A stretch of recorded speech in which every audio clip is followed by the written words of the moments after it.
Hey everyone, Robert Ferringo and Raphael Esparza back once again with your weekly edition of What Are the Odds? We will get to today's breakdowns and eventual free plays in a minute, but first we got to do a little bit of house cleaning. I want to mention that at Docsports and down in the description, you will find a promo code FB Remainder 15. Use that promo code and get 15% off the remainder of the football season package for any handicapper of your choice. Also, as this handy banner is showing us, get $60 of free premium member picks by clicking on that free 60 link down in the description. Again, that's good for $60 towards any package, any handicapper, any sport. We're talking football here this week on What Are the Odds, but you can use that $60 free towards NBA packages, college basketball packages, whatever you need. Soccer is still going on. Whatever you want, we got it at Docsports. And then finally, if you enjoy this video and find any of our analysis useful, be sure to like and subscribe. Give us those subs, bro. All right, Raphael, this week we got the playoffs. Now, I have always contended that college football is kind of a joke. It always has been a joke to me. Maybe that's because I grew up in the Northeast where it was like a third tier sport, but just the way college football has always gone about doing everything has been kind of ridiculous to me. I will admit that now moving towards a playoff format, it is becoming less of a joke.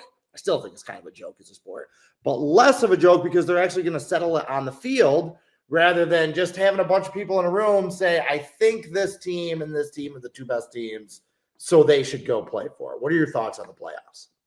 I mean, I thought this college football season in general was probably one of the better ones because of the college football playoffs. Everyone was trying to leapfrog, I thought style points was back in play this year just because of how the committee was looking at them. So I understand what you're saying for some of these bowl games don't mean anything. Some of these bowl games are hard to watch. But if you watched Memphis's bowl game the other day, what a great game that was. I'm hoping all the bowl games are like that. It was a great back-to-back scoring thing. So I was enjoying, but I hope they keep it the way it is, not adding anymore. Maybe tweak the seedings and how they figure out who's number 1 and who's number 12 and all that. I think that we're in a good format, maybe just some tweaks. But I've enjoyed the college football playoff year one.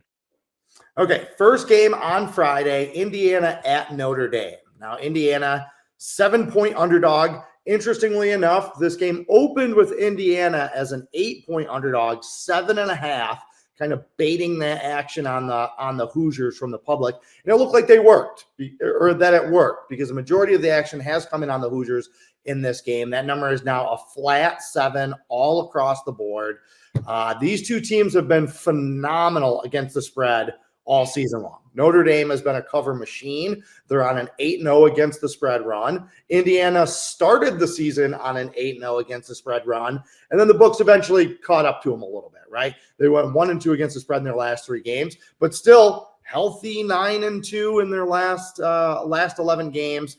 They've been 2 of the most profitable teams in the country so far this college basketball season. Raphael, what do you make of the line movement? And do you think that this number is accurate where it is? I think it's going to stay at 7. I thought the number was 8. I think that he was just trying to get as much Indiana action as possible because they figured Notre Dame money would come in the closer to game time, which it is now. Pretty much Notre Dame money is coming in, especially on teasers and parlays. Mostly people betting in the Indiana on this spot. Still believe in Indiana in this spot at the +7 because Indiana, I love the way they move their offense. Everyone says, oh, yeah, Big Bat blown away about Ohio State. They did not get blown away in Ohio State. Watch the second half of the game. It was those 2 special teams is the reason why the scoreboard looks a little bit lopsided. I like the way they played their defense in the second half. They could have easily laid down after those 2 big bad messes in special teams that they turned into points. They could have just laid down at the shoe and say, hey, you know what? We're going to get crushed. It could have been like a 35-3 type of game, but they hung around, still battled, and I like the way they played in the second half. I think the bettors are going to realize that, and the bettors are also going to say that, hey, Indiana covered, and every time they covered, their game went over the total. So we're going to see a lot of money come in on over as well, because not only are they 9-3 against the spread, the Hoosiers, their 12 games, 9 of them went over the total. I still think there's value on Indiana plus the 7. I would like to see maybe live bet on this one because maybe if it's a tough defensive battle off of the get go, or maybe someone kicks a field goal 3-0. Let's say Notre Dame kicks a field goal 3-0. They adjust the Indiana number after that 3-0 field goal, then maybe get a better number. But I wish it was going to be still +8 when we released our plays. I can tell you that. I was kind of expecting to see some, I don't know if you want to call it ticket splitting or split action on this. I was expecting to see the majority of the action on Notre Dame laying the points and on Indiana on the money line, right? I feel like Indiana has been such a good story all season. It's only a touchdown spread. A lot of value here if you think that there's going to be an upset. But that hasn't been the case. Indiana really has kind of dominated the early action, both spread and money line. Again, you think that continues because they're pesky underdog story? Or as you mentioned, are you expecting a flood of Notre Dame money come Friday and Saturday? Or excuse me. If it stays at 7, I'm hearing the wise guys like Notre Dame and the public likes Indiana. Because looking, Notre Dame, I don't want to say they struggled against USC, but USC was able to move the ball with them pretty easily and put some points on there. But I would say it's probably going to look like that type of spread, but I still think it's going to stay at 7. You had to bring up that game. I'm still very salty about that game. There was a 7-unit play of mine on USC. I didn't know. One of the worst college football beats you'll ever see, with USC driving to tie the game, getting 7.5. They throw a 99-yard pick six to go down 14. They still have time to come down and sneak in the back door. Then they throw a 100-yard pick six to go down 21, all in the last 3 minutes. I'm still like shaking just thinking about it. God, I'm still so pissed off about that game. One of the things about Notre Dame that I will say, though, and I guess you could say this about both of these teams, is Notre Dame has been great. I've been riding them heavy. I used my game of the year on them over Army, and that was a bloodbath. Neither of these teams have really beaten anyone. And that's kind of a theme that we're going to see as we go through all of these playoff teams, is that the level of competition that these two teams played hasn't been great, frankly. The last good team I would say that Notre Dame beat was Louisville, and that was months ago right there. So you throw that out the window at this point of the year in your handicapping, Raphael? Or are you looking at, well, this team played a really tough schedule, this team played a really soft schedule, or you just say, hey, these are good teams and they're here now? What do we see? I see the cupcake schedule point of view, but then I also look at the score of that cupcake schedule. If they took care of business, if they struggled against those cupcakes, then I have a little bit of a concern on this one. Notre Dame, after that loss of Northern Illinois, they just rolled everyone. Everyone thought the Army game was going to be a close game. That was not even close at all. Same thing with Indiana. Everyone thought maybe the Purdue game was going to be a little bit closer, thinking, oh, yeah, the hangover effect of losing Ohio State, where they're going to come out. And I think they scored another touchdown right now. I think it's 73-0 between them two. So I could see where you're going, but I think both of these coaches are looking at maybe not ahead, but hey, if we're winning and stuff like that, we still have another game to go. This is not our last bowl game to go. So it's going to be very easy to see how they try to establish the run early, or are they going to be pass happy early and try to get a lead right away? That's why I'm a little bit torn on the total. I think we can see a defensive battle between these ones off the get-go. Okay, Indiana, Notre Dame, very random matchup. I don't think a lot of people had that on their bingo card at the start of the season. Also, SMU going to Penn State in the second playoff game. SMU, 8.5-point underdogs. That number has held firm pretty much all week, right? SMU still getting the majority of the action. And this matchup is one of the things that I think makes the college playoff a little bit of fun, right? Like, nobody saw this one coming, and it's a really intriguing matchup. These are two teams that don't play similar styles. They never play one another. There's no overlap. Like, you're kind of throwing things out there from a handicapping perspective, and you're not really sure how this matchup is going to go. What do you see with the number, and what are you looking at in the matchup? I'm actually shocked that this one would come down to like 8.5, maybe even a 7.5, just because people are going to look at Penn State, Big Ten, against SMU that maybe shouldn't have been beat in this party, but everyone's looking at what SMU did in the second half. Maybe that's why the bettors like them right now. But I like the dog. So I think there's just too many points. I'm going to read this. Last 3 years in bowl games, limit single-digit dogs, 47 dogs covered out of the 101 bowl games. Out of those 47 wins, 37 won outright. This one smells to me like an SMU type of game because Penn State struggles with mobile quarterbacks. They struggle against Gabriel against in Oregon, but he didn't scramble as much in the second half. And I think that's why it hurts Oregon's offense a little bit. That's why they kept on punting, especially in the fourth quarter. I think that you have to use SMU's mobile quarterback and the play action to confuse Penn State. Because let's face it, Penn State is linebacker U. They always have great linebackers coming out of Penn State. And I think you need to eliminate the linebacking crew of Penn State, establish the run early, RPOs, maybe get a lot of yak on some slants through that to confuse the linebackers. I like SMU plus the points. All right. Didn't mention this in the Indiana Notre Dame game, but weather will be a factor there. It's going to be cold. There's a little bit of snow. In this SMU game, same thing. 28 degrees, 13 mile an hour winds. Do you expect that to be a factor? And how much weight are you putting on that? Is it just kind of lazy handicapping to say, well, it's going to be cold and SMU is from Texas, so that's a massive advantage for Penn State, kind of irrespective of how both of these teams play offensively. Again, are you putting much stock into that and giving the advantage to Penn State? Or are you looking at it and you're going to say, you know what, cold, windy, maybe a lower scoring game, maybe a little bit more value on the points, and I'm getting a lot of them. I mean, some weather teams expose themselves right away. Like when you look at Baltimore Ravens with the Lamar Jackson or stuff like people who just don't play well. This is not going to be frozen tundra type of weather. Yeah, it's going to be cold. I'm not going to put in that one. Now, from 2 weeks from now, when you're going to Boise, where they maybe be in the teens or below zero, then I might throw some stock into weather on this one. I'm not going to put that much stock into weather game on this one between SMU because it's not going to be pouring buckets of snow like we saw in Buffalo, where they have people shoveling the snow just to see the timelines. But I think the weather would be okay in this match. Yeah, Penn State was a team that I was high on coming into the season. I have to say, even though they're in the playoffs and they are large favorites to advance, they've been a disappointment. They're only 4-6 against the spread in their last 10 games. Just haven't been impressive in those big games and big spots. I feel like James Franklin is due to win a marquee game like this, but can you really call a win over SMU in Happy Valley with all of the built-in advantages? You know, that's not exactly getting the monkey off James Franklin's back, really, when it comes to big games. How much stock do you put into something like that when you have a coach like James Franklin who's just failed repeatedly over and over again in these types of situations? How much do you let that factor into your handicapping? Well, his seat is not as hot as Dave's seat in Ohio State. I can tell you that one, but his seat is pretty warm.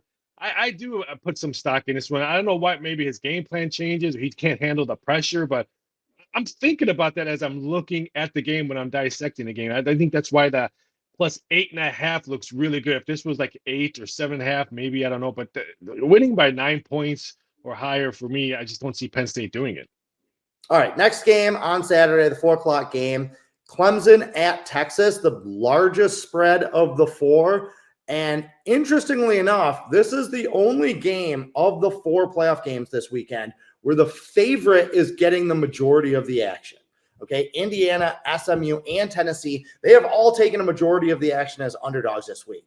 Texas is the exception. This line opened around -11. It has been bet up where it's currently Texas -12. Raphael, are you surprised that everyone is just lining up to throw money at Texas and that they're the one favorite that kind of the public has a consensus on should win and cover? I just think they look at the Clemson style of play and what they've struggled. I mean, they struggled against SMU. They struggled against I can't think of the Pitt on the road a couple of weeks ago. So I just think they're looking at that, and I think Texas is going to come up pretty angry after losing that game to a backup quarterback in the second half.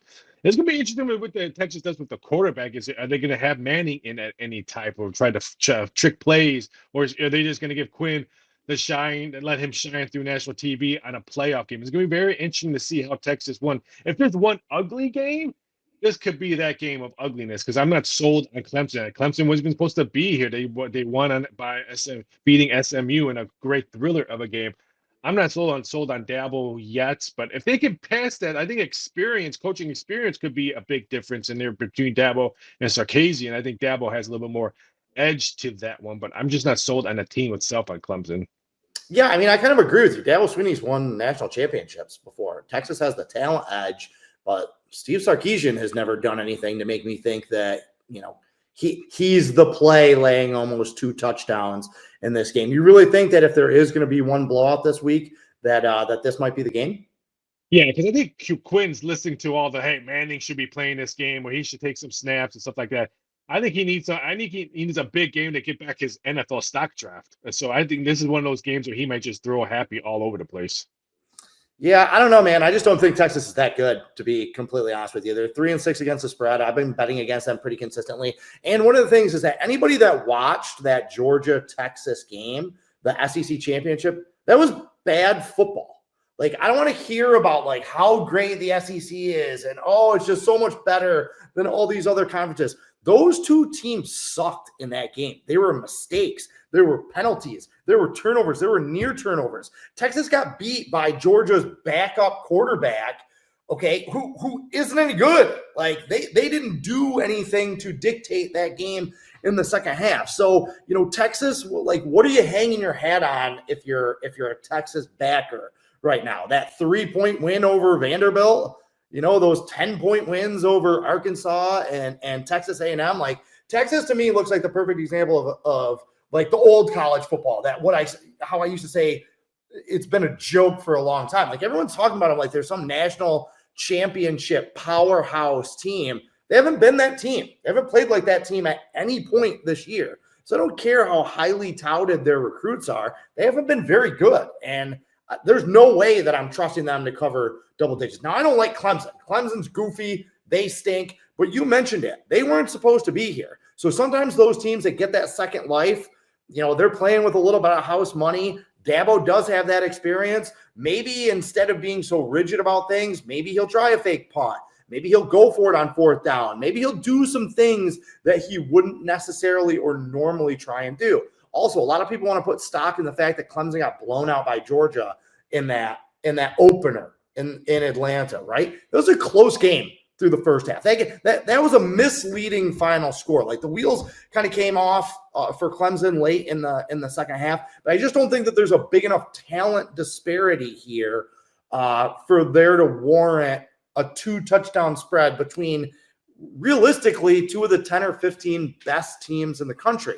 Now, before we go further, I want to ask you, home field advantage in these games. It looks like the sports books are putting a lot of stock into that. These numbers are jacked up compared to what these games would be in just regular bowl games on neutral site.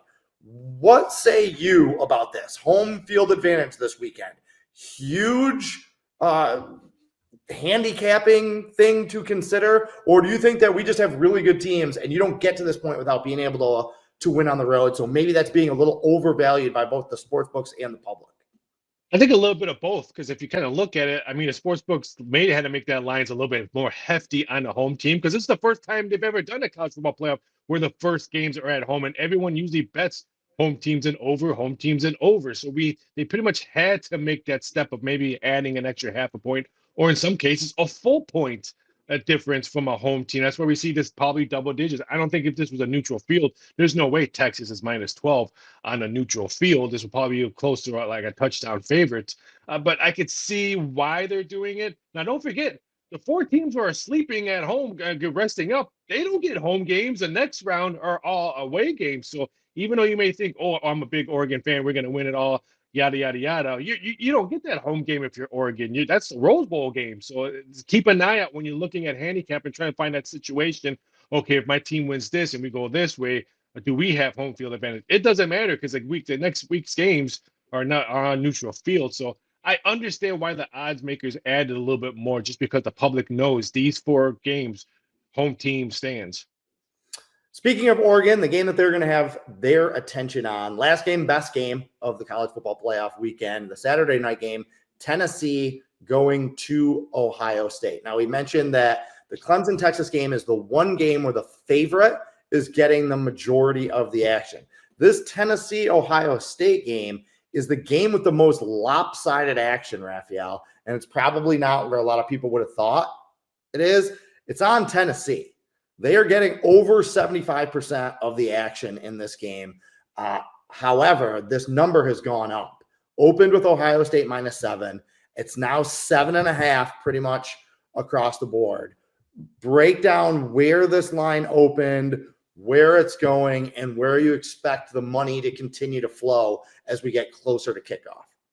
I think it's probably going to stay put between 7.5 and 7. Maybe there's a couple of sevens out there. Shop around. There's a couple like on Global Books. I'm looking at DraftKings has it 7 right now. So does BetMGM. If it goes flat on 7, then I think they're just going to move the juice around like 7 minus 120, 7 3 nickels, 7 minus 105 on the other side.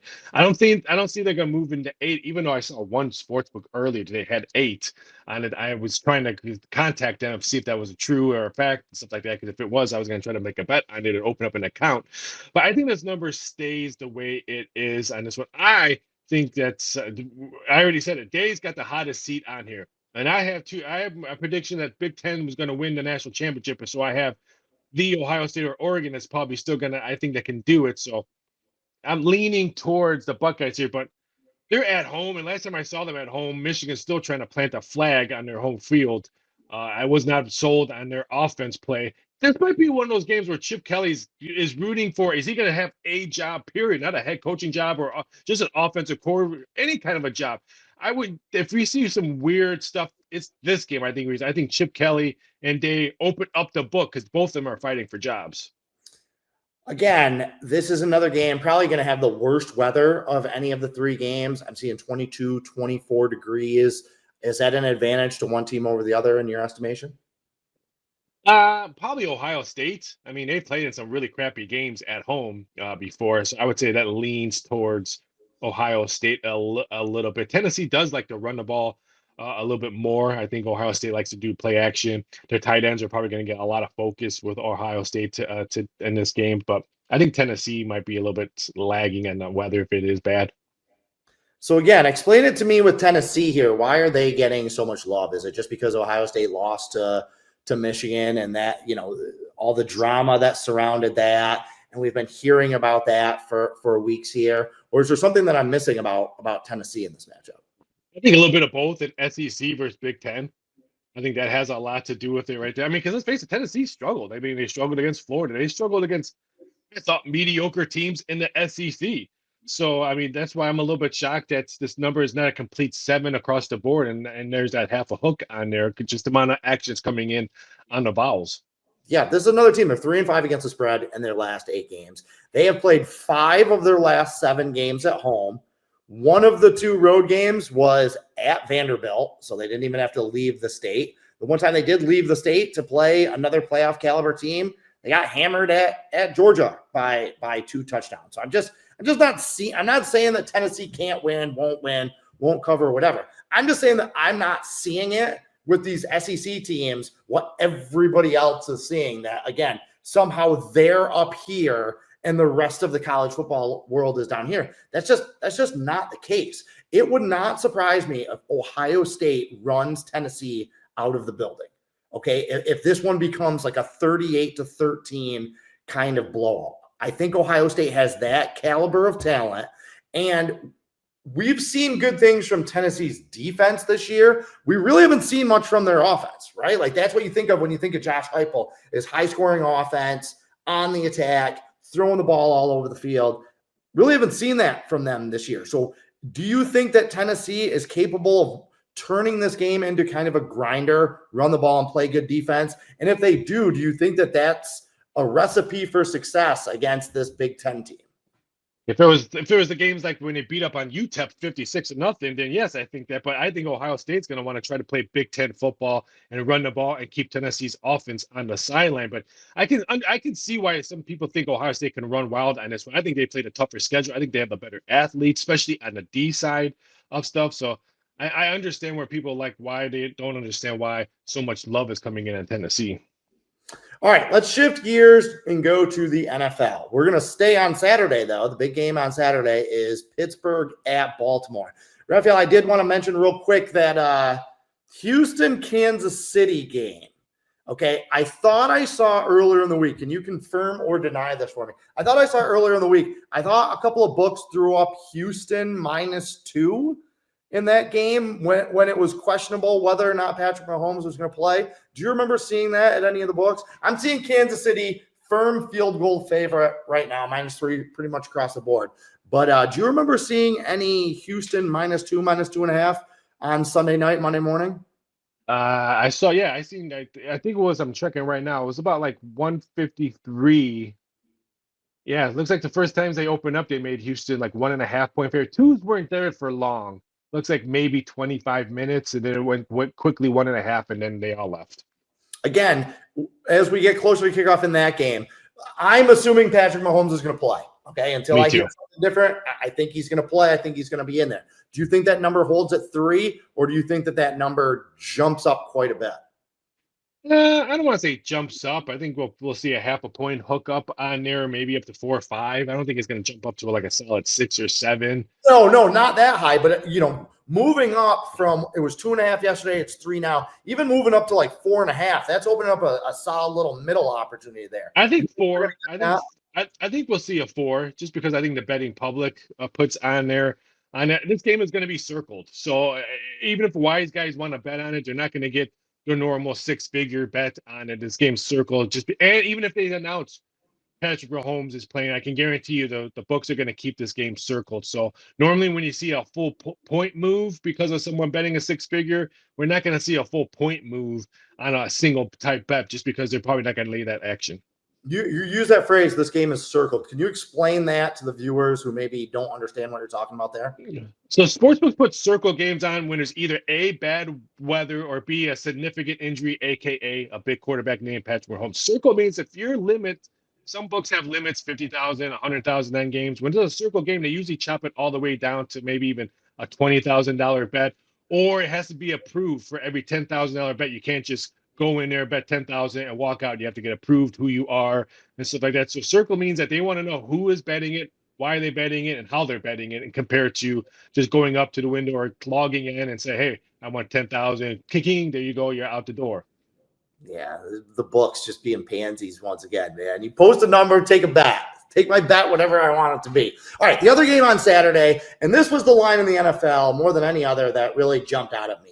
We have Pittsburgh plus 6.5 at Baltimore.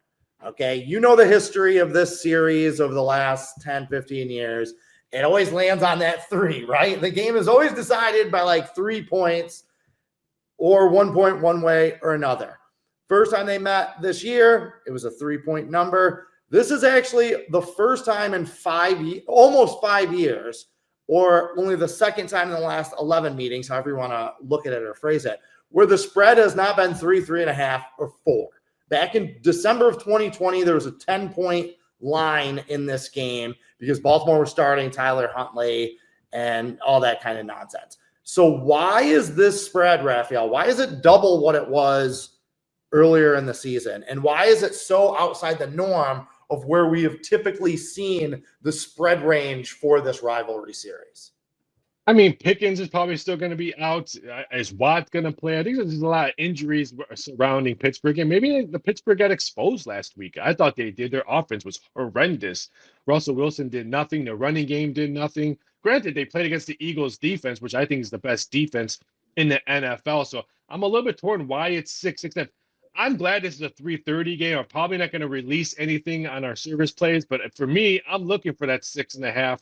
Or even move it up to +7. And since it's a 3 or 4:30 Eastern Standard Time game, not the first game in the NFL. So this one's, I'm going to have this game on my radar for my personal wallet because I'm hoping to get the best number. But I thought this number was way too high. I thought it was maybe going to be like 3, 4, not a 6.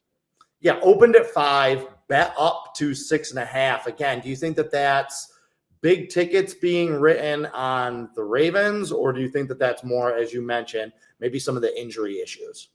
I think a little bit of both. I haven't heard anything significant coming to the window betting and on any side of this one, except that the public has been betting it under a lot. That I do know, but I haven't heard anything significant on either side of action coming in.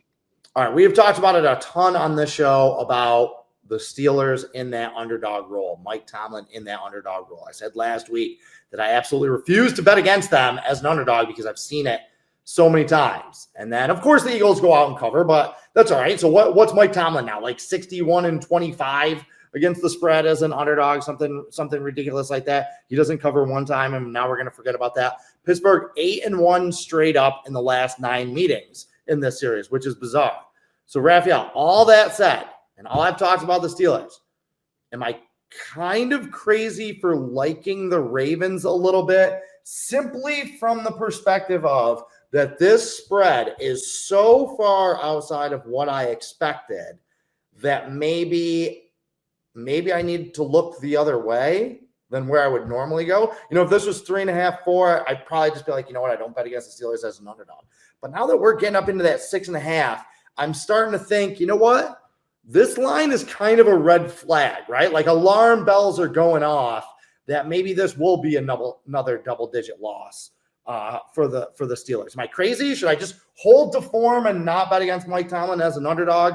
Or can you kind of see where my perspective is changing? No, I'm with you on this one. I really want to pull the trigger on Baltimore, but if you look at their two last home games, they lose the Eagles at home and they beat the Bengals by 1 point at home. So it's like home field is not dominant for them. Pittsburgh's been there many times. They know how the fans are. They know what the weather is going to be like. So it's nothing like they have not expected anything. That's why I'm probably just going to have to lay back and say and enjoy the game unless I can get the number I am actually looking for. But my first gut reaction was I'm betting the Ravens. Okay, so the next game that I want to talk about is Minnesota at Seattle. All right, Raphael, I thought I saw some 3.5s earlier in the week. I know that there was a contest that listed the line in this Vikings-Seahawks game as like -4. That was never a real line. But as you're looking right now, Minnesota, a flat 3-point favorite on the road at Seattle. Not super surprising considering what we saw last week. The Vikings dominated the Bears on Monday Night Football. Seattle got run over by Green Bay on Sunday Night Football. So the number, as an isolated incident and considering recent form, not surprising. I think what is surprising about this game, though, is that this is now the 6th time this season that the Seattle Seahawks have been posted as a home underdog. When you think of the Seahawks, you usually think of one of the best home field advantages in the NFL, but they are now a home underdog for a 6th time. They're 1-4 against the spread in the previous 5 times as a home underdog. So help me make sense of this. And do you see that trend continuing with Seattle? I think it's all because of the health of Geno Smith. He limpered away from the game, and the backup quarterback, I can't think of his name of the backup quarterback. Yeah, he did nothing. He was awful in that game. That has to do up a lot with this number. And let's face it, Skull has been playing some outstanding football, even though they had the world's worst jerseys and helmets on the other day. Your nickname is the Purple People Eaters. Why are you all white? But that's another story for another day. I just think it has to do with the play of Minnesota and what's the question mark of Geno Smith, because we all saw Sam Howell just be awful the other day. Minnesota, for me, on this game I feel bad that we're giving so much love to Buffalo, to Detroit all season long, when we should have been pumping up the Minnesota Vikings all season long. Because what they've been doing every game and every day, especially for a quarterback that's probably not even going to be in a team next year, he's going to be in a different team, and what he's done game after game. I'm really high on Minnesota this year. It's just the NFC North, man. The NFC North is just by far, bar none, the best division in football, and these teams are kind of laying waste when they're stepping outside of their division and playing some other people. Minnesota is taking 80% of the spread action in this game, 90% of the money line action in this game. Do you think that this number is going to move up to 3.5, maybe 4, assuming Geno Smith plays? If Geno Smith is declared out, all bets are off. This line will probably move at least 2.5 points. But assuming that he plays and the trends on the tickets being written in this game continue, do you see the books moving this number?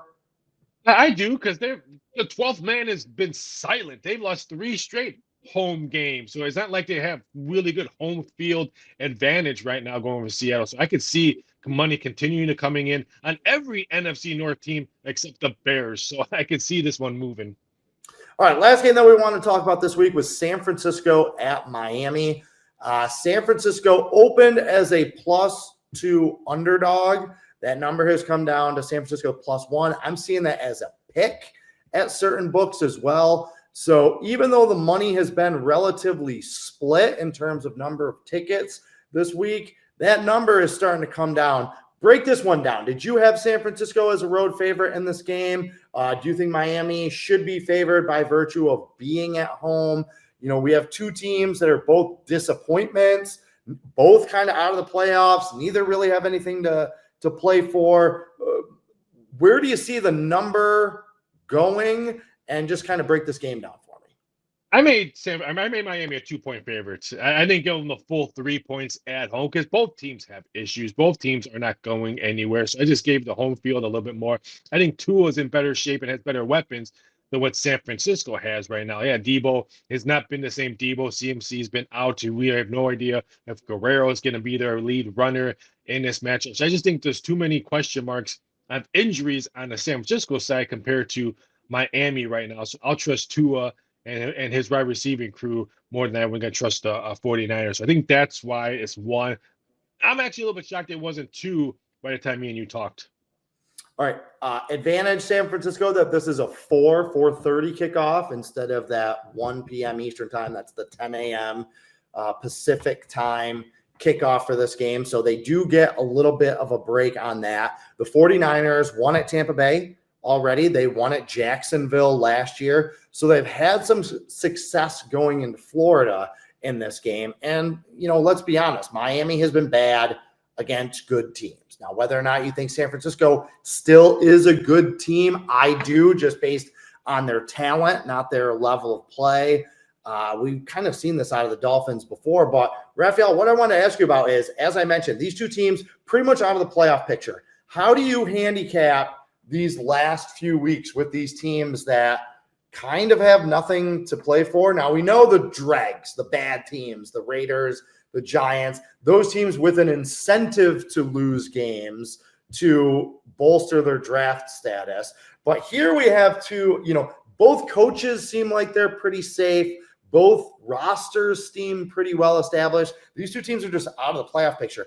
How do you handicap these? Can you find value in some motivation levels for some of these teams? Do you just put an X through them and ignore games like this? How do you handle these December games? It all depends what I read and what I see through my eyes. I mean, the Raider game on Monday Night Football, I was reading a whole bunch of press clippings, and a lot of these Raider guys we're playing for contracts next year. We're playing for auditions for other teams next year. Now, we could maybe see the same thing with some of these guys that Miami has and some of the guys that San Francisco has. That, yeah, their season's over. We're not going to go to playoffs, but maybe we're on a 1-year contract and I'm trying to audition for another team next year. If there's more points, if this was like maybe 3 or 4, then I might look at San Francisco, but I think the number is correct. But in certain situations, I'm going to take the Raider game. I was looking for Raiders. I bet the Raiders. I was looking for more points just because I thought they were going to come out on the limelight. Monday Night Football. Let's go. Let's get a good going in. And they did play well, but they lost by. They held Kirk Cousins for no touchdowns again. Bunch of field goals. I normally stay away from these types of games from a spread perspective. I don't like trying to guess who's going to show up. Who cares? I mean, we saw a guy in San Francisco, Campbell, just literally quit on his team and just said that he wasn't going to play anymore last week. I don't like trying to guess motivation levels for professionals in situations like this. I do think that there's some value on the numbers that you can find, but these are normally kind of stay away games for me. All right, Raphael, before we get out of here, why don't we give the people what they want? Give them a free pick winner. I'm going to a really good division. Okay, not a really good division, but two teams that know each other really, really well. I'm going with Cincinnati and Cleveland, and I'm taking the Bungles at -7. There's some 7.5s out there. I would say check the 7, maybe pay the extra juice at -120. They've been playing some really good football lately. If Joe Burrow wasn't on a crappy team, he might be up there as MVP talks. Maybe not winning it, but at least he'll be in the talks. And I think he's going to have another big Joe Burrow game. They're at home. Jameis ain't being the quarterback this game, so I don't know who's going to quarterback this game. So I just think the Bengals are just trying to salvage their season. They're going to play hard all the way to the last week. I like the way Cincinnati's playing. Easily destroyed Tennessee, winning by double digits. After they were down by a touchdown pretty much the whole first quarter, they came back and scored 37 points. I like the way the Bengals are going to take care of business. Honestly, if you like the Bengals, I feel like it's going to be harder for them to cover the spread without Jameis Winston in there. That guy's always good for 3 turnovers a game. So I would think that if you like the Bengals, that you would want Jameis in there. I'm going to take the over in that San Francisco-Miami game. San Francisco only scored 6 points last week. Miami only scored 12 points. San Francisco's offense has been pretty bad lately. They've been held to 10 or fewer points in 3 of their last 4. I really think that that's kind of an anomaly. It's been kind of a matchup and poor performance type of thing. I expect them to be able to break out against a Miami defense that is pretty mediocre across the board. Miami did not do well, play well against a really tough Houston defense last week, but they've scored 27 or more points in 5 of their last 8 games. As well, as I mentioned, both of these teams out of playoff competition. I do feel like that opens up games a little bit more. You don't see, teams playing as tight, low-scoring games as you do with, say, that Eagles-Commanders game, which is going to have more of a playoff type of feel. So I think San Francisco and Miami both get over 20 points. I think that goes over the total 44.5. All right, Raphael, any other final thoughts?